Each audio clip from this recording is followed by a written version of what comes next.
Welcome back to the channel. This is Trinity Storm and you are watching final part of What If Naruto Was Executed. If you enjoy this video, please like, share and subscribe to the channel. Now wasting no more time, let's start the story. Naruto stood there watching as the latest body of a Konoha shinobi was removed from his sight after being beheaded, motioning for another to be brought before him. He watched as this enemy combatant's already broken body looked up at him with angry, defiant eyes. As if Naruto were the villain. As if Konoha had done nothing wrong. How the shinobi village Naruto's army had conquered did not deserve this invasion, destruction, and, ultimately, annihilation. Even now, the injured Konoha shinobi in front of him, who appeared to be a Junin, spit blood at Naruto's feet and glared openly without fear. Such arrogance. Naruto made the subtle hand motion without saying anything, and the Junin was killed by multiple stab wounds for his disrespect. The Junin's body was dragged away and thrown in a growing pile of corpses after he was killed violently for his disrespect. A large and growing pile of corpses that were currently being burned in front of Konoha's slowly dwindling population. Both old and young. Shinobi and commoners. Today, they were all put to the sword and cleansed by the very fire they preached about being their own. The Inuzuka clan was exterminated. Only the infants remained because they would be oblivious to what was going on around them. They would be relocated somewhere else and rebuild their clan in service to their emperor one day. The Aburame clan, Akamichi clan, Nara clan, and Yamanaka clans did the same, with the various jutsus they created and acquired over the years being stored for later when the next generation was raised to serve their new master. Unlike Danzo and Hiruzen, who had killed almost everyone except Sasuke in the Uchiha clan years before, Naruto had no intention of reducing the bloodlines of such clans to a trickle. No. The next generation would be carefully raised and monitored by professionals, but these children would never be given preferential treatment to the point where they grew up arrogant, believing their worth was too great to be replaced. Speaking of the clans he was disbanding. Naruto. Naruto, please stop. It's incorrect. While the young Kunoichi cried, Ino begged him to bring her before him and force her to kneel. Is it? Is it wrong for me to seek retaliation? Revenge against you? What about your family? Konoha? Is it wrong to annihilate those who have betrayed my clan and my parents? Questioned Naruto, while Ino turned away. Not everyone is like them. You don't have to kill us all. Ino exclaimed as she noticed Naruto staring at her with cold, yet burning eyes. Unfortunately for you, Ino. I have no choice but to kill you all. If I don't, the village idiots will plot behind my back. Attempting to destabilize me, making plans to murder me. Murder my wife. My son. Do you think I'll let such threats to my throne, family, and legacy come from this very place? To plan? To prepare? To strategize? The first time I came here, this village tried to take everything from me. Laughing at my anguish. My anguish. You all thought it was your right to watch me suffer. To suffocate. To die. You attempted to destroy my family, which I had with Hinata. Don't think I forgot about the time you tried to enter Hinata's mind and plant negative subliminal thoughts about me in her subconscious. To ensure that the woman I love would never want to be with me again, Naruto countered, knowing that Ino or her father might have succeeded if it hadn't been for Hinata's own mental strength and the seal he placed on the back of her neck to prevent such mental intrusions. It was something I didn't want to do. But I had orders to follow. I couldn't possibly defy the Hokage. While Naruto narrowed his eyes at her, Ino countered. Those who violate the rules are garbage. Those who abandon their comrades are nothing more than trash. Once upon a time, Hitaki Kakashi said those words to me. I understood what he was saying and held those words in high regard. It's a shame I live in a hypocritical village that would do just that. It makes me want to vomit to be in the presence of someone who is lower than trash when it comes to that particular motto, remarked Naruto, as Ino appeared to be about to cry even more tears. Naruto, please don't kill me. I am your pal. Pleaded Ino as Naruto growled and grabbed the armrest of his temporary throne with both hands. Ino, we were never friends. You made fun of me when we were kids. You laughed at my misfortunes, called me dead last, loser, and never once tried to figure out who I was other than what the village labeled my existence to be. You and this village attempted to harm me by removing those I loved the most. Now I'm back to take away what everyone here enjoys most. Their families, loved ones, and everything else that brings them joy will be destroyed. Naruto exclaimed angrily, knowing that Ino's teammate Choji and the young Akamichi's father had died from their wounds due to blood loss while fighting him earlier. I apologize. Are you sure? What else do you expect from me? Are you from Konoha? What? Ino inquired as Naruto locked his gaze on her.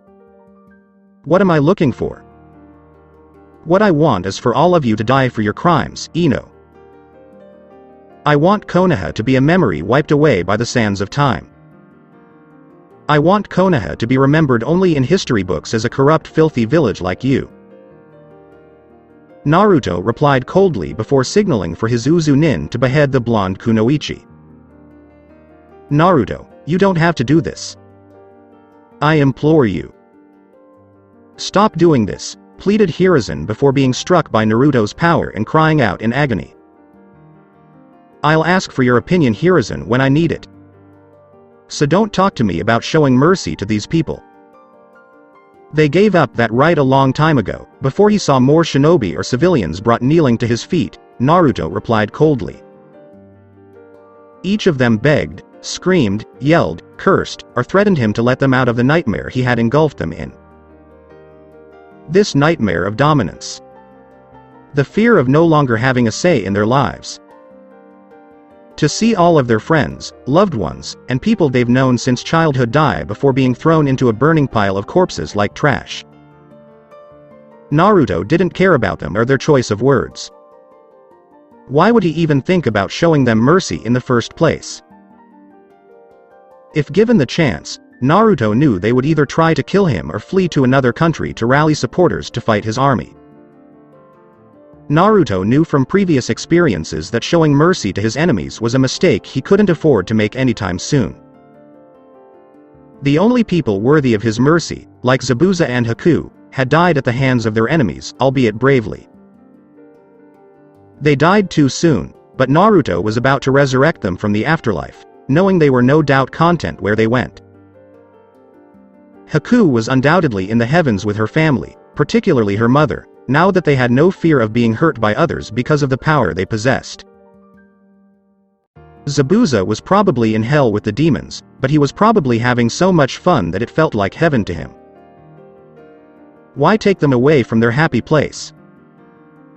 In the aftermath of the invasion, Conan received a message informing him of the woman's recovery, which was becoming stronger by the day. Even more so after Naruto had returned Nagato in, because he was feeling generous to the woman. Yahiko as well. The woman's soul had been shattered by Yahiko's death and was on the verge of breaking when Nagato died after bringing back every single ungrateful prick in the village with the Rinnegan and what little life force his body possessed. According to the message, Nagato had renounced his Akatsuki name, and the three were training to regain their former strength. Nagato was even able to retain Madara's Rinnegan eyes before the Uchiha implanted them at some point. Naruto believed this was because they had been implanted for so long, allowing an imprint of sorts from the genetic makeup of the eyes mixing with the Uzumaki blood to manifest despite the fact that Obito had taken it from him. The only real difference now was that the eyes themselves could be turned off whenever the man desired. Furthermore, Naruto felt it was prudent to leave them in Uzu to assist in defending it against any surprise attack by Kumo, Kiri, or even Iwa if they got around Suna. While the majority of the army was here, a good third of it was back in Uzu. keeping an eye out for any suspicious movements of possible hidden enemy forces. It didn't hurt to be extra cautious, especially since his adoring wife and their son would be prime targets if Uzu was ever attacked. Please, Minato-sensei, tell your son to stop this mindless slaughter. This is incorrect. This contradicts everything you believe, pleaded Kakashi, who was bruised and bloodied from his earlier fight with the former Hokage. And what do you know about my faith in Kakashi? You are the one who betrayed me and my wife. You abandoned the principles I taught your team years ago and allowed this village to abuse my son. This village owes my family a debt of gratitude. A debt that everyone here will have to pay with their blood. Or do you think I'd forgive everyone involved in my son's abuse? Kakashi challenged Minato without looking him in the eyes. You should have forgiven us, Kakashi said before Minato appeared in front of him, his hand wrapped around the silver-haired Konoha nin's throat, and began to squeeze it tightly. When the very village I fought, bled, and died to protect decides to hurt my son simply because they can or want to hurt him. Forgiveness is far from what I have in mind when dealing with filth. Minato exclaimed as he slowly crushed Kakashi's throat, his former student looking up at him with pleading eyes. It was necessary, exclaimed Kakashi as he tried to reason with the man who was slowly killing him. Would you say that if it was your child who was being abused by this village and turned into a Jinchuriki? Minato demanded angrily, but rather than hear Kakashi's pitiful response, the former Hokage crushed the man's throat and snapped his neck for good measure. Other rookies were quickly brought before Naruto and his family. Neji was the first to be killed in front of Tenten, Lee, and Guy. Naruto was disappointed in Neji for being a fool, siding with Hinata despite the fact that she had done nothing to deserve his betrayal after everything he had done to help heal the schism between the two family members. How he had the opportunity to defy fate by opposing the clan, even if it meant dying for it. Neji had the opportunity to die on his own terms, but instead chose to continue serving as the Hyuga clan's attack dog and loyal puppet slave. As a result, Naruto resolved to die as a slave. How? By striking the cage bird seal with his ring of power, his power attacks the seal itself. Not to remove it, but to seize control of it and supercharge it so that when Naruto activated it, the pain would be unbearable prior to Neji's death. The Hyuga's screams were music to his ears, and he made certain that Hyuga Hiyashi, who had yet to be killed, was hearing it all and suffering, knowing that his brother's son was suffering, and that more was to come for the clan as a whole. Tenten passed away next. Because she was so fond of weapons, particularly swords, the 9 Biju would give her the honor of being stabbed by each sword, by each Biju one at a time, and by each Biju multiple times. She screamed in agony as Lee and Guy begged him to stop his ring wraiths from running their swords through her multiple times in different places. Naruto never did anything like that. He watched as they watched Tenten die in agony, her face fixed on theirs the entire time. He finally concentrated on Rock Lee and made a Guy. While those two were not completely opposed to him, they did nothing to protest the village's actions. There were numerous occasions when Naruto could have benefited from a sensei's friend who genuinely wanted to teach him something. They could have been either. Maeda Guy was regarded as the taijutsu master, with Rock Lee a close second. Had Naruto been taught half of what Lee was taught, he would have grown even stronger and shown these idiots the potential they squandered in his early years. Is there anything you want to say to me before you die? Naruto asked, while both men shook their heads no. No, Guy said, defeated. Neither do I, Lee replied in hushed tones. Zetsu, these two were yours to kill, Naruto said, as Zetsu grinned down at them and blasted them with toxic spores that would destroy their minds long before death claimed them. Without Konoha, The fire daimyo will become fearful of his territory being unprotected by shinobi who could respond to his call for help, Hashirama said calmly as he watched Maida Guy and Rock Lee being dragged away after they died with horrified expressions on their faces. If he is so afraid, I will let him know that Uzu will provide him with shinobi from the Uzumaki clan capable of protecting my territory that I let him rule over as this world's emperor, said Naruto, growling angrily at the thought of the daimyo, who would be ruling the land in his name, whining and complaining like some weak fool. Perhaps this fire daimyo should be replaced by a newer, less whiny daimyo capable of getting things done. Naruto eventually arrived at the beat, broken form of Hyuga Hiyashi, and his daughter Hanabi was kneeling beside him. One had been defeated while fighting on the front lines, while the other had been attacked in her clan's home before being dragged out with the rest of the clan that hadn't been killed. After removing everything of value from the Hyuga clan's home, except the scroll containing the manual and knowledge of the cage bird seal, it was burned to the ground, along with the dead bodies inside. Monster. It's bad enough that you defiled my oldest daughter and fathered a child with her, but attacking my clan is unforgivable. You'll pay for it. Hiyashi exclaimed, his eyes filled with hatred for Naruto. I had already paid from the beginning of my life until my first death.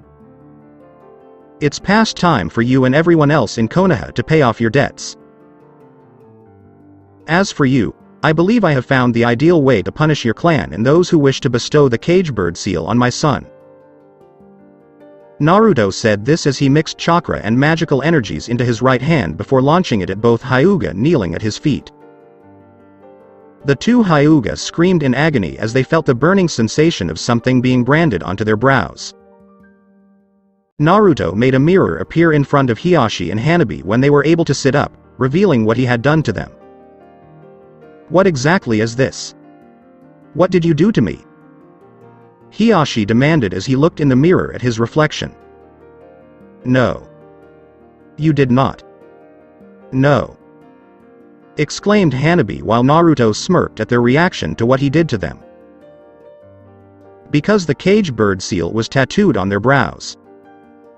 The very seal used by the Hyuga clan to bind the branch family to the service of the main family.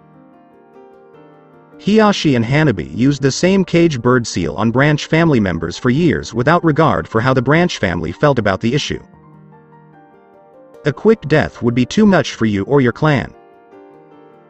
So I've decided that the best way to punish you and your diseased clan of arrogant shits is to gather you all under the very seal you enjoy using.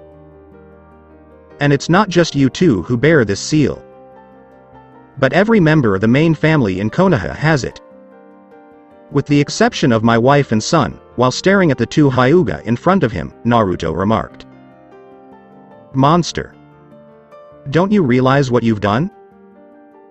By separating the main family from the branch family, you have violated our clan laws, traditions, and way of life. You have joined the main family with all of the branch family's weaklings. This humiliation will not stand. Hiyashi exclaimed as he attempted to rise, but the pain in his newly formed seal on his forehead increased, and it took the man a few seconds to realize why. His seal had been activated. With each passing second, the fire grows hotter, burning his brain until it was liquid goo in a matter of seconds the longer it was active. Next to him was his youngest daughter Hanabi, who was crying out in pain as her seal was activated at the same time. The entire Hyuga clan was now screaming in pain, rolling on the ground, and pleading for it to stop behind the two.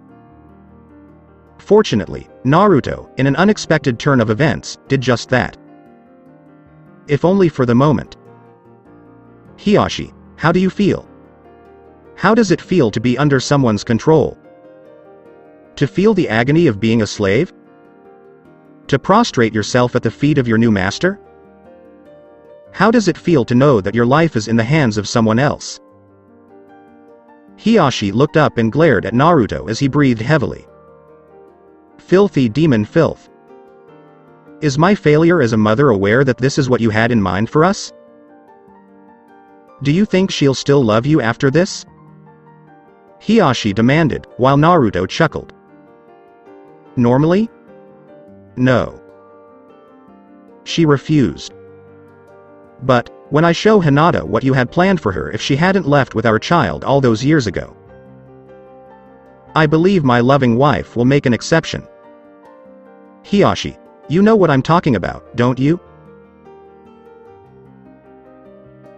The plan in which you took our child, my son, from her at birth, lied and said the child died, secretly poisoned her during her recovery, and then began to mold the boy into an obedient branch family member following my wife's death. To be a slave in every way except name. You would beat, neglect, and despise him, and when the time came to turn my son into a Jinchuriki, you would claim him as Hyuga clan property on loan to Danzo to use as a weapon of war. While Hiyashi paled, Naruto said coldly. How did you find out? I disposed of all evidence of it. Demanded Hiyashi, who had made certain that his plans for the brat her daughter had given birth to were destroyed so that no one could stop him ahead of time. Your Hyuga elders were fond of keeping things around.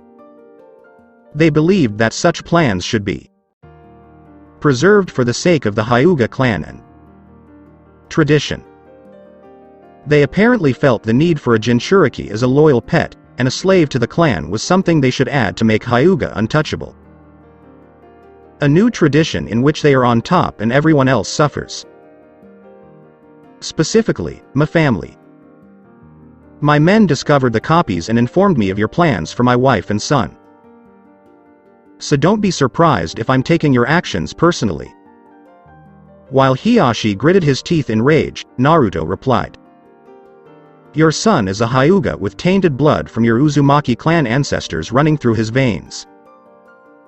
He is an outright abomination. If the brat survives, he should do so in conditions befitting a horror with tainted blood. I only wish I had acted sooner, exclaimed Hiyashi before screamed in pain from his seal activating, and all the Hyuga cried out in pain once more. Enough. Such verbal abuse directed at my wife and son will not be tolerated. Do you want to face the wrath of Hiyashi, a true monster? To know what it's like to die in agony, as all those in your clan did when you or your clan's elders activated the cage bird seal. So you got your wish granted? You, your youngest daughter, your entire clan, with the exception of my wife and son, will now understand what it is like to die in agony. As I died in agony. Hiyashi, I promise you will experience regret before your time is up. I will make sure of it. Exclaimed Naruto in a demonic before he sent more power into Haishi's seal and watched it connect with Hanabi's before it went down below to the others crying out in pain with them. This single act had completely broken the spirits of the remaining Konoha shinobi and its civilians, who had witnessed one of the village's strongest clans fall to their knees in agony before dying as a result. And all the while, Naruto relished the agony of Konoha's dying people. It's being savored like a fine wine. He would enjoy watching his enemies die slowly and painfully in this village. He'd enjoy it, and when the last one died, there'd be no more hatred in his heart. Naruto would finally be at peace. Epilogue. 5 years later. That's fantastic news. Tsuchikage-sama, you do a great service to your village. I have no doubt you made your grandfather proud by succeeding him as Iwa's leader. Naruto sat on his throne, while the woman wearing the Tsuchikage's cage robes bowed humbly in his presence. Thank you very much, Emperor. I just wish my grandfather was still alive to witness it, Kuratsuchi stated modestly. Yes. Unfortunately, no matter how hard we try, time is an enemy to all of us. I heard that your grandfather died peacefully in his sleep, smiling. A man who no longer had to be concerned about the burdens of the world because they were in the hands of someone he trusted to carry them for him. Naruto nodded, and Kuratsuchi agreed. Yes. He was a stubborn man who clung to the title of Tsuchikage with an iron fist even when others urged him to step down. When I finally became Tsuchikage of Iwa after his death, after he announced me as his successor, I was shocked, but also grateful that he entrusted it to me. It meant I was truly deserving of becoming the next Tsuchikage in his eyes, and I met his already lofty expectations. Kuretsuchi smiled as she said this. In any case, the report you provided me on Iwa and Earth Country's overall status is quite impressive, with detailed information about the country. When compared to the other cages and their reports, you set a high standard. Naruto had seen the other reports sent to him by the other cages, and they had all left a lot to be desired. The Raikage wrote his reports at breakneck speed and either didn't spell check everything or never spell checked when he was finished. As a result, the reports contained numerous spelling errors, and it was clear that the man was writing them in rage in some cases. Naruto had to reread the reports at times to figure out what the hell the man had written in the first place. At the very least, he wasn't scribbling things out like Killer Bee, with bad rhymes that made you want to smash your head into a wall. Or 3. In order to entice the Emperor, Mizukage Terumi had sent her reports with perfume on them, and there were sometimes lipstick marks at the bottom where she had signed the report. Hinata had been irritated by that, as well as a small note attached to each report by the Mizukage's assistant Ao apologizing for the various love marks she had placed on them. Apparently, the woman was becoming more desperate for a man and desired to marry someone capable of handling her. Hinata had, of course, decided to respond to the Mizukage's most recent report, which included a photo of Terumi Mei in a bikini winking at the camera. In short, the Mizukage's response was short and to the point, essentially saying, "Touch my husband and die," with anger visible in the handwriting. Hizashi said his mother was frightening when angry, and Naruto agreed, but told his son to keep it to himself and never say it again. Naruto didn't want his son to develop an unhealthy fear of Hinata or any other woman. After all, his son wasn't a Nara. Thank you, Kami. Gaara's reports were also quite good. Much superior to the Raikage or Mizukage. The only real issue was that when you opened up a report to read it, it was covered in sand. When asked why there was sand in the reports about the Kazekage visiting him, Gaara simply smirked briefly and apologized. Though Naruto had the impression he was doing it as a prank that only Gaara could pull with sand. Either that, or his pal was being a jerk. In any case, Naruto had let it slide knowing he could, and vowed to get his old friend back for the hidden sand in the sealed-up monthly reports prank. Perhaps he should send Gaara a gift of several hundred empty cups of ramen wrapped in a message labeled "Extreme Importance." That way, when he was doing paperwork, the contents would spill all over his desk and make a huge mess. Yes. Yes. Perfect retaliation for Gaara's prank. Revenge. I'm glad I was able to appease you, my emperor. I know you have high standards and only want the best to serve your kingdom, said Kuretsuchi as Naruto rose from his throne and walked with her right beside him. Are you looking forward to this year's Chunin exams? Isn't it being held in Iwa this time? Naruto inquired, while Kuretsuchi nodded. It's the emperor. Will you be able to attend? Kuretsuchi inquired, knowing that the emperor had attended the Chunin exams on every previous occasion. Still, it didn't hurt to inquire. Yes. I'm excited to see each shinobi from their respective villages compete for the honor of serving me. Each shinobi village has shown incredible potential, and I am excited to see them all in action, Naruto said as Kuretsuchi nodded. According to what I've heard, your son has already become a Junin and is quite strong in his own right at such a young age. You and your wife must be extremely proud of him for gaining such strength, Kuretsuchi remarked, while Naruto nodded. We are pleased. He works out every day. Without a doubt, to escape his father's enormous shadow. I suppose being the son of an emperor helps. Still, I'm not going to hand him anything and will encourage Hizashi to work for everything he desires. Taking shortcuts and asking for handouts are for weaklings and fools who believe that putting in effort is beneath them. Those who disobeyed my rule when I first started out found out the hard way when I wanted to change the shinobi system in place to something more efficient than it is now, Naruto said coldly, while Kuretsuchi flinched and remembered how, not long after Konoha's destruction, several groups of shinobi from almost every other shinobi village, except Suna, had left their homes in a quest to crush Uzu themselves. They were dubbed the Betrayers for not only abandoning their shinobi villages, but also attempting to launch an all-out attack on Uzu and assassinate the emperor. Not to mention that they went after his wife and son to prevent any of Naruto's descendants from carrying on his legacy. Iwa Nin made up a large portion of the Betrayers, all of whom harbored a deep hatred for the former Yondaime Hokage. They couldn't accept the fact that the man was alive again, had a son proclaimed emperor of the world, and a grandson to help continue his legacy even further.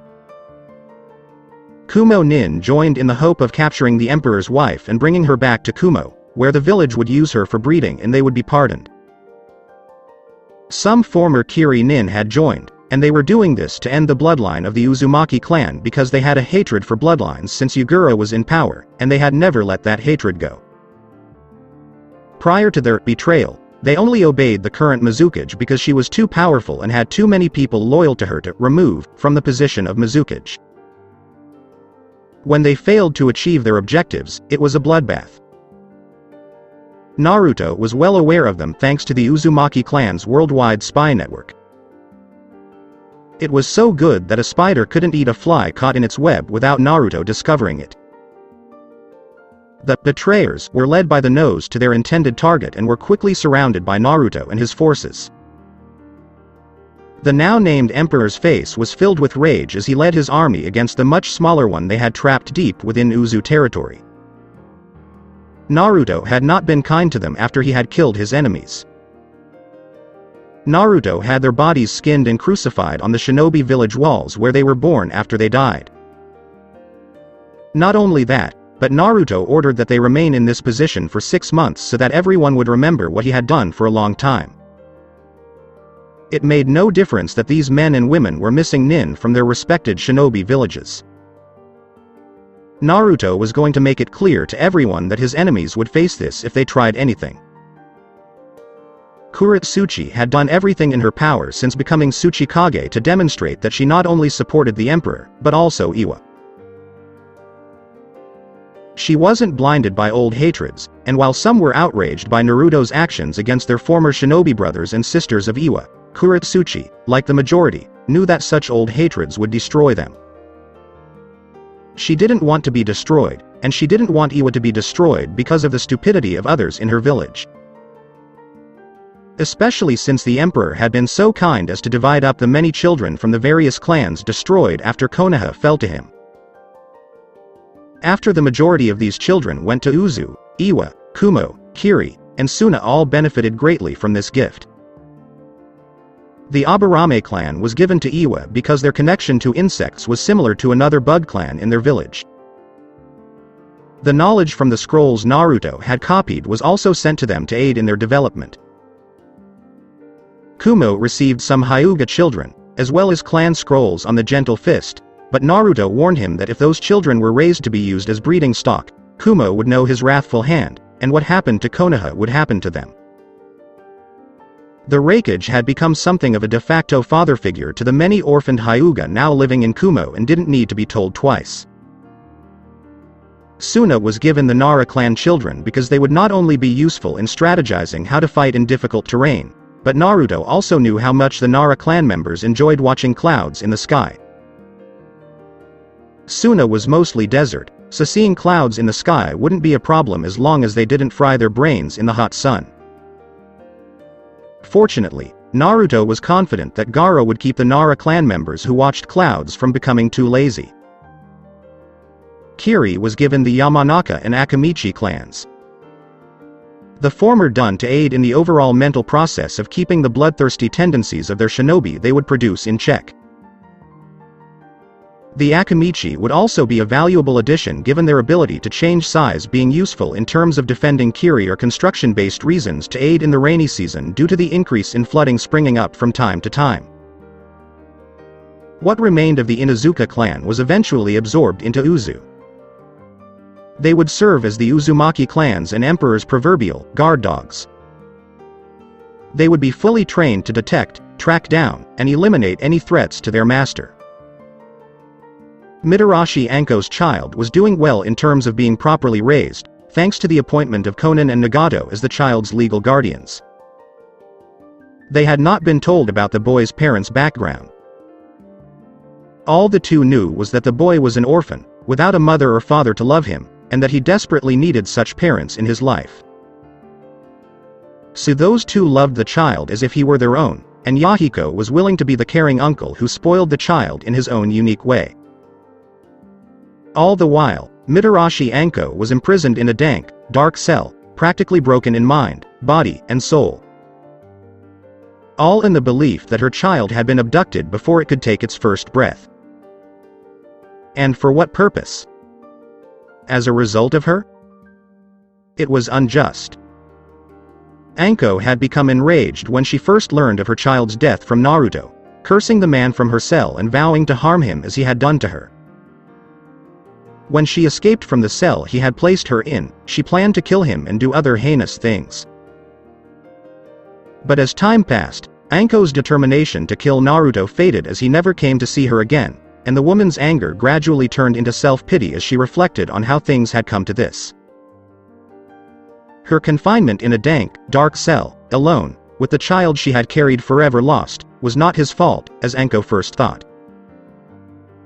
The woman's time in prison had caused her mind to wander into the deep recesses of her consciousness in search of the painful truth. A truth she didn't want to accept at first. When it became apparent, she wanted to deny it. To contend with to condemn. The truth was, the only person responsible for Mitarashi Anko's imprisonment and the loss of her child was herself. Naruto had been betrayed by Anko. She had betrayed herself. Everything that made her a badass kunoichi who didn't take crap from anyone was betrayed. She went from being the scariest woman, who fought Konoha's authoritative presence on occasion, mostly because of their hatred for her via Orochimaru, to an obedient pregnant woman, and mere, yes woman, to whoever gave Anko a command. Anko could only admit to herself that this utter hell that Naruto had placed her in was one she had created in retaliation for her previous actions against him. Anko had no idea her son was alive and well with his surrogate parents. She'd have no idea her son was with a loving family, being raised by a loving family, and would soon have a little stepbrother or stepsister to play with. She had no idea her son would grow up to be a great shinobi for Uzu and beloved by everyone who met him. For she was forever trapped within her own hell. My emperor, all of your enemies are dead and buried. They cannot harm you, your family, or your domain. Naruto's eyes narrowed slightly as Kuretsuchi spoke. So far, all of my enemies are dead because I have shinobi from Iwa, Kumo, Kiri, Suna, and Uzu on constant alert for such threats. With Konoha and the rise of my rule as emperor, the old hate-filled grudges between the shinobi villages died. Shinobi from each village are now helping to keep the peace, if not working together when necessary, and assisting my kingdom to thrive. The old ways of doing things have been abandoned, and the new ways of doing things that I have instituted will soon bring this world true peace while maintaining eternal vigilance so that none of us become fat or lazy, Naruto said, while Kuretsuchi nodded, knowing that her shinobi were in top condition because the emperor wanted all shinobi villages to be strong regardless of peaceful times. There was always some warmonger, rebel bandit leader, or other person trying to cause trouble in order to oppose Uzumaki Naruto in some way. Not everyone liked the new way things were going since the man became emperor, and there was some fighting after the man's title became official. Daimyo of a small country here. There was a rogue general and his samurai army. Not to mention, the betrayers, who attempted to fight Naruto on their terms, believing they could beat him. But things were finally beginning to calm down. On the surface, at least.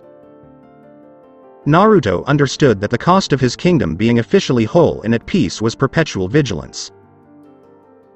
As a result, his shinobi from all villages and regions were linked to him via his ring of power. How? By bestowing rings of power on each cage from each shinobi village, both minor and major, which, like the rings of power forged in the realm of Middle-earth, provided each of the cages with the strength and wisdom required to properly rule over their assigned shinobi villages. With Naruto holding the master ring that would rule them all. Of course, none of the cages were aware of that last part. If they did, none of the cages in question would wear them because they believed their free will would be taken away. While this is not true, Naruto would ensure that his will trumped theirs if any or all of the cages in question, as well as their successors, decided to unite against him. Each ring of power given to them was a gift from him, and it was explained that wearing the rings of power was a sign of loyalty to him and his throne. Through the binding of their cages to his ring of power, he now owned all the shinobi villages from all over the world. Iwa will make certain that there are none left in this world, my emperor. If at all possible, we will defend your rule until the end of time. Naruto smirked slightly as Kuretsuchi spoke. Tsuchikage-sama, I hope you and Iwa will defend my rule. Otherwise, Kumo, Kiri, Suna, and Uzu will never let you or your successor forget what happened, said Naruto, while Kuretsuchi winced, knowing they would. Particularly the Raikage. The muscled and impulsive asshole enjoyed jabbing at her for the smallest of reasons. Granted, she reciprocated, but only for the more visible things they did, such as smashing through his office wall when rushing out to do something, or smashing his desk when the mountain of paperwork became too much for him. I know. Some still question your motivation for assassinating the former Sandaime Hokage. In his prime, he was extremely powerful and could have been a key enforcer of your rule, while Naruto's presence became noticeably closer, said Kuretsuchi. He was not devoted to me. The man was my servant. He was brought back to life for one reason only. Crush Konoha, crush its people, and do it against his will because it was his punishment for attempting to sell me as a slave to the village when I was a child. I had no further use for him in terms of serving me once his purpose was completed and my rule as emperor was secure. Furthermore, even when under my command, the man refused to be completely obedient or even understand why I destroyed Konoha for its actions. Such arrogance will not be tolerated in my kingdom, Naruto stated coldly, while Kuretsuchi shivered slightly in fear. The female Tsuchikage, like her fellow Kages, had witnessed the former Hokage's demise while the man screamed in agony, begging Naruto to stop. The pleading and begging seemed to enrage Naruto even more, with the newly crowned emperor yelling at the former Sandaime Hokage. Yelling about how the village, let alone Hiruzen, did not listen to the former Jinchuriki's pleas when he was beaten, abused, and despised beyond measure. The new emperor's rage made many in the room shiver in fear, knowing that this could easily be them if the man chose to seek retribution for the other Jinchuriki who suffered in the past. Fortunately for them, Naruto had decided to drop the matter with them because Gaara was a former Jinchuriki who was loved rather than feared by his village. Kumo did not mistreat their own Jinchuriki and they were actually well loved. Kiri had already been through a stupid civil war caused by a manipulated Jinchuriki for a Mizukage, and the other had fled during that time to be at peace. Taki was a minor shinobi village, but Naruto had punished them financially by forcing them to pay higher taxes to their country's daimyo because they had no love for Fu when she was kidnapped and killed by the Akatsuki for her biju. Iwa could have been put on Naruto's shit list, but the emperor felt that the death of Onoki and the annihilation of the missing nin due to Iwa's participation in the betrayers was sufficient punishment through the village's shaming on the issue. It didn't matter any longer. The rookies had all died. Slaughtered. When they were waiting for his judgment after Konoha's sacking, they had all begged for mercy. Sakura had been the most vocal, shrieking and pleading to be let go. She'd been a jerk at first, but when you tell the woman that her beloved, Sasuke-kun, was no longer alive, and one of the former Hokages, of all people, admits to murdering the damn Uchiha. it tends to break people inside. That was Naruto's goal with Sakura, and he achieved it. I assure you, my emperor, that no one in Iwa believes in such things. We should have known better, Kuretsuchi said, with Naruto remaining silent for a moment. In any case, you've proven your worth as Iwa's Tsuchikage numerous times. Have a safe journey back, Naruto said, with Kuretsuchi nodding before leaving his presence. It's hard to believe we have peace after so long, Hinata said as she approached Naruto, her belly showing signs of pregnancy yet again. Yes. It finally happened after so many years of the world fighting and tearing itself apart with shinobi wars, my war with Konoha, and the various rebels I had to put down following my appointment as emperor. Shinobi from all villages, both minor and major, now work together to protect the entire world rather than just the territories from which they were born. Naruto knew this day had been a long time coming for him. Years of pain, hatred, darkness, violence, and war had passed him by as Sauron had made him forget about the light a world, his world, had to offer once the filth that was blocking it was removed. As a result, the former Dark Lord of Middle-earth relished the light that peace brought him, his wife, his son, and their soon-to-be future child. He'd accomplished his dreams, goals, and vengeance, as well as the justice his soul had yearned for since vowing to burn Konoha to the ground. Years of constant struggle, plotting, planning, and fighting for what others denied him for thousands of years in the realm of Middle-earth have been incorporated into the time spent in this realm. But he finally got it. Naruto had finally found the happiness and peace that his heart had long desired as a child. He had at long last found peace. So that's it for today. I hope you guys enjoyed it. Don't forget to like, share and subscribe to the channel for more awesome stories like this. Thank you. See you all in my next video.